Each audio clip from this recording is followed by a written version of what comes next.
Dragon. அதாவது அதுக்கு பேர் காரணம் என்ன சார், ஏன் டிராகன் வச்சுருக்கீங்க அப்படின்னு யாராவது கேட்டால், ஒரு பெரிய பூசணிக்காய் சோத்தில் மறைக்கிறேன் பாரு அப்படின்ட்டு வேறு டைரக்டர் எல்லாத்துலேயும் ஆடியன்ஸ் எக்ஸ்பீரியன்ஸ் கட்டக்கூடாதுன்னு இருந்தார். அது ஒரு செகண்ட் ஆகாது அதை வந்து சொல்கிறதுக்கு.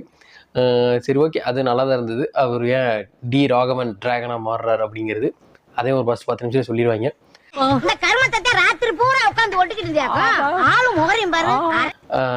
அது நல்லா தான் இருந்துச்சு. ஹீரோ வந்து ஸ்கூல் படிச்சுக்கிட்டு இருக்காப்புல, அதில் கோல்டு மெடல்லாம் வாங்கி ஃபஸ்ட் மார்க்லாம் வாங்கியிருக்காப்புல. அப்புறம் கோல்டு மெடல் வாங்கிட்டு போய் ஒரு பிள்ளைகிட்ட ப்ரப்போஸ் பண்ணுறாப்புல.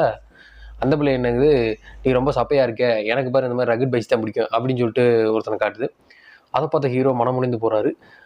அப்புறம் வந்து சொல்கிறாப்புல, அவன் ஒரு ஃபெயிலு, ஸ்கூல் முதல்ல உட்காந்து தம் அடிச்சுக்கிட்டு இருப்பான், கெட்ட பழக்கம் உள்ள பையன் அப்படி இப்படின்னு சொல்கிறாப்புல. நான் எவ்வளோ நல்லவன் தெரியுமா அப்படின்னா அந்த பிள்ளை சொல்லுது, எனக்கு பேட் பாய்ஸ் தான் பிடிக்கும் அப்படின்னு சொல்லி அனுப்பிடுது.